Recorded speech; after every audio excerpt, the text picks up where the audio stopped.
मेरा नाम लिन रैन है और ये मेरी कहानी है। यूनान हाई स्कूल के सीनियर ईयर में मेरा किसी तरह पुनर्जन्म हो गया है। मेरे ठीक बगल वाली सीट पर सू किंगयान बैठती है, वही सू किंगयान जो स्कूल की सबसे खूबसूरत लड़की है और हमेशा अपने एटीट्यूड में रहती है, जिसे सब आइस क्वीन कहते हैं। फ्यूचर में यही लड़की एक बहुत बड़ी अरबपति बिजनेस क्वीन बनने वाली है। पिछले जन्म में तो मेरी इतनी हिम्मत भी नहीं थी कि मैं उसकी तरफ आंख उठाकर देख भी सकता। हालांकि पिछले जन्म में मैंने ही उसकी जान बचाई, लेकिन तब मुझे उसके करीब जाने का कोई मौका नहीं मिला। लेकिन इस बार वापस आने के पहले ही दिन क्लास में कुछ ऐसा हुआ जिसने मेरे होश उड़ा दिए। मैं अपनी डेस्क पर बैठा था कि अचानक सू किंगयान ने मुझे कसकर गले लगा लिया। वो रो रही थी और अजीब सी बातें कह रही थी। मैंने तुम्हें ढूंढ लिया, तुम ही थे वो डरपोक। अगर मुझे अपनी जिंदगी दोबारा जीने का मौका मिलता तो मैं तुम्हारे पीछे आती। मैं पूरी तरह सन्न था। ये क्या हो रहा है भाई, इसने मुझे ऐसे क्यों पकड़ रखा है। तभी टीचर की कड़कती हुई आवाज आई और उनकी नजर हम पर पड़ गई। उन्हें लगा कि मैं क्लास में अपनी डेस्कमेट के साथ फ्लर्ट कर रहा हूँ और मैंने ही उसे रुलाया है। मैं अपनी सफाई देने ही वाला था कि किंगयान ने खुद मुझे बचा लिया। उसने टीचर से बड़ी मासूमियत से झूठ बोल दिया कि उसने कोई बुरा सपना देखा था और डर गई थी। इसमें मेरी कोई गलती नहीं है। टीचर ने उसे बैठने को कहा, लेकिन मुझे सख्त वार्निंग दी कि मैं उसे दोबारा परेशान न करूं। लेकिन तभी मुझे किंगयान की हल्की सी आवाज सुनाई दी। वो मुझे अपना प्यार कह रही थी कि उसका मुझे गले लगाने का मन कर रहा है और वो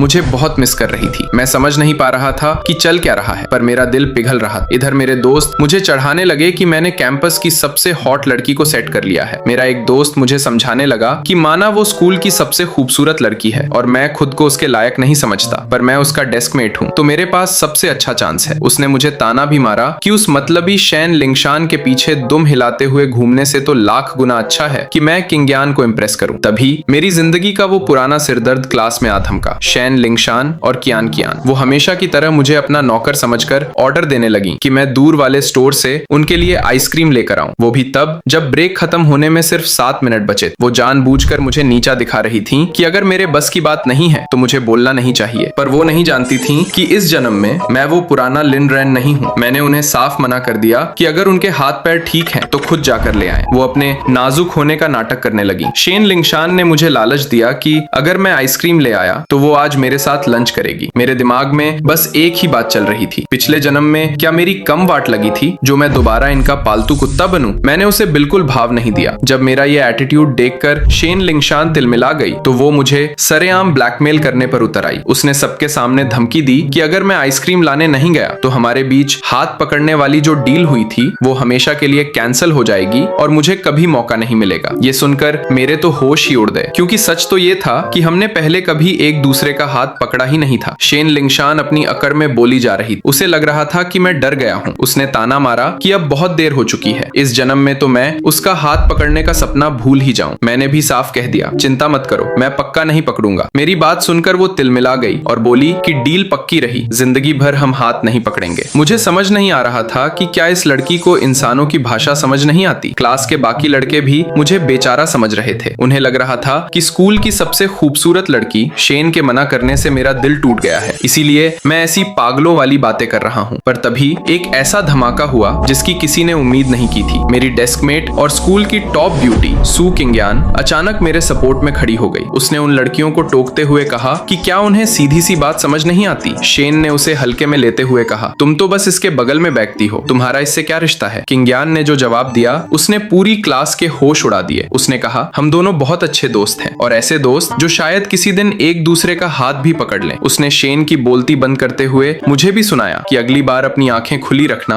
और ऐसे मतलबी लोगों से दोस्ती मत करना जो हमेशा बिना कुछ किए सब कुछ चाहते हैं। और फिर किंगयान ने पूरी क्लास के सामने अपना हाथ मेरी तरफ बढ़ाते हुए कहा, अगर तुम्हें सच में किसी लड़की का हाथ पकड़ना ही है तो मेरा पकड़ लो। इसके लिए कोई फालतू काम नहीं करना पड़ेगा और ये बिल्कुल फ्री है। मैं तो सुन नहीं रह गया। मैंने डरते डरते उसका हाथ पकड़ लिया। वो कितने ठंडे और मुलायम थे। किंगयान ने उन लड़कियों को वापस अपनी सीट पर जाने को कहा क्योंकि क्लास शुरू होने वाली थी। मेरा दोस्त तो पीछे से चिल्ला उठा, भाई ये तो गजब हो गया। क्लास शुरू होने के बाद किंगयान ने मुझसे धीरे से कहा कि मैं उसे गलत ना समझूं। उसे बस वो 2 लड़कियां बिल्कुल पसंद नहीं आई जो इतनी आसानी से लोगों का फायदा उठाती हैं। उसने कहा कि हाथ पकड़ना कोई बड़ी बात नहीं है, मैं इसे दिल पर न लूं। लेकिन उसके चेहरे की मुस्कान देखकर मुझे ऐसा लग रहा था मानो वो अंदर ही अंदर कोई बड़ी जंग जीतने का जश्न मना रही हो कि उसने फाइनली मेरा हाथ पकड़ लिया। लेकिन अगले ही पल वो खुद ही पलट गई और जिद करने लगी कि नहीं, मुझे इसे सीरियसली लेना ही पड़ेगा। उसने कहा कि मैं जब चाहूं, जितनी बार चाहूं उसका हाथ पकड़ सकता हूं, क्योंकि मुझ पर पर उसका बहुत बड़ा एहसान है, इसलिए मैं शर्माऊं नहीं। मैंने उससे बस एक ही सवाल पूछा, क्या अब हम हाथ छोड़ सकते हैं? बेचारी एकदम से झेप गई और सॉरी बोलते हुए तुरंत मेरा हाथ छोड़ दिया। टीचर अपनी धुन में इतिहास पढ़ा रहे और इधर हम दोनों के दिमाग में अलग ही खिचड़ी पक रही। मुझे लग रहा था कि एक ठंडी और हमेशा दूर रहने वाली आइस क्वीन को हाथ पकड़ने की ऐसी अजीब सी आदत कैसे हो सकती है। सच में मैं सोच रहा था कि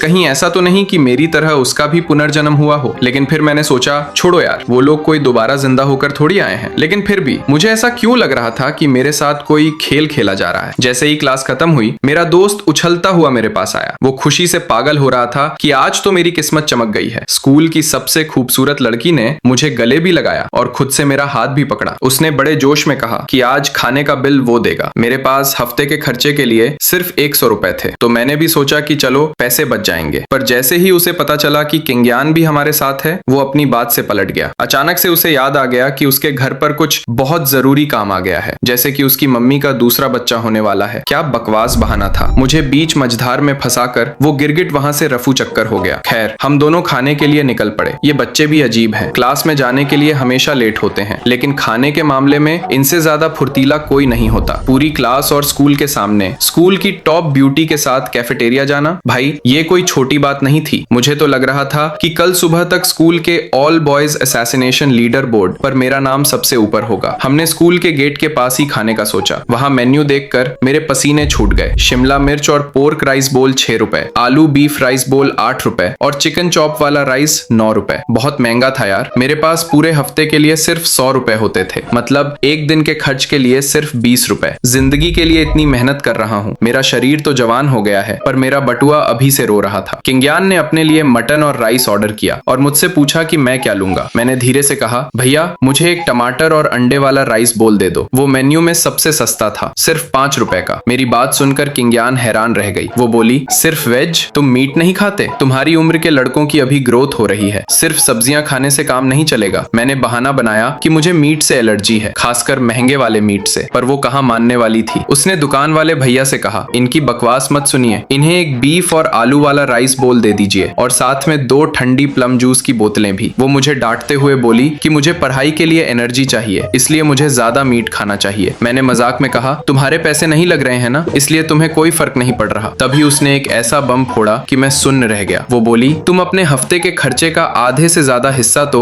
शेन लिंगशान पर उड़ा देते हो। मैं चौंक गया। उसे ये कैसे पता? उसने बड़ी कैजुअली कहा कि ये बात स्कूल में बहुत लोगों को पता है। भाई साहब, मेरी उस एक तरफा आशिकी की बेइज्जती पूरे स्कूल में फैल चुकी थी। मुझे लगता था कि मेरी ये भोली भाली डेस्कमेट बहुत सीधी है और शेन लिंगशान जैसी चालाक लड़की उसे कभी भी बेवकूफ बना देगी। पर असल में तो मुझे ही एक तगड़े सबक की जरूरत थी। वो मुझे किसी बड़ी बहन की तरह लेक्चर देने लगी, कहने लगी कि इस उम्र में लड़कों का लड़कियों के लिए अट्रैक्ट होना और उनके बारे में सोचना बिल्कुल नॉर्मल है, पर एक लड़के के तौर पर मुझे अपना ख्याल रखना आना चाहिए। रिलेशनशिप की दुनिया बहुत अजीब होती है। किसी भी लड़की की मीठी मीठी बातों में इतनी आसानी से नहीं आना चाहिए, वरना बाद में सिर्फ पछतावा होता है। मुझे समझ नहीं आ रहा था कि अचानक से मेरी डेस्कमेट मुझे लव लाइफ पर ज्ञान क्यों देने लगी। मैं मन ही मन सोच रहा था कि मैं कोई बच्चा थोड़ी हूँ, मैं तो एक पक्का पुनर्जन्म लेने वाला इंसान हूँ। दिखने में 18 का, पर मेरी आत्मा 34 साल की है। मैंने जिंदगी के कौन से तूफान नहीं देखे हैं। मुझे लगा मैं इतनी आसानी से बेवकूफ नहीं बनूंगा। पर तभी उसने मेरे पुराने काले चिट्ठे खोलने शुरू कर दिए। उसने बताया कि कैसे फ्रेशमैन ईयर के पहले सेमेस्टर में जब शेन लिंगशान ने मुझे बस एक बार लिंग रैन कहकर बुलाया था, तो मैंने अपना पूरे महीने का खर्चा उसके फेवरेट आइडल के एल्बम खरीदने में उड़ा दिया था। और पिछले विंटर ब्रेक में जब उसने मुझे हमारा लिंग रैन कहा था, तो मैं खुशी से पागल हो गया था और पूरे 2 हफ्ते तक रोज अपनी साइकिल